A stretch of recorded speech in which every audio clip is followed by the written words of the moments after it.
Сега Светлио, ако може да ни обясниш накратко това нещо, колко килограма тежи? Това нещо е див улов маятико, почти 15 кг тежи. Добре.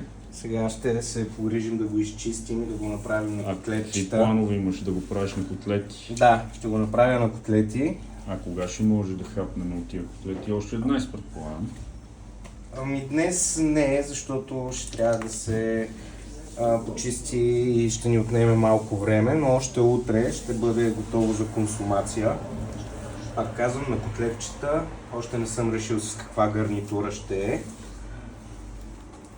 Нека първо го почистим, да го обезкървим добре.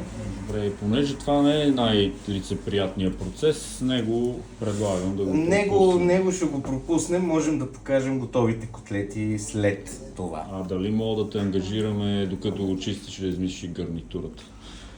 Може и ще бъде. Значи след малко пак ще се включим с малко котлети и гарнитура. Точно така.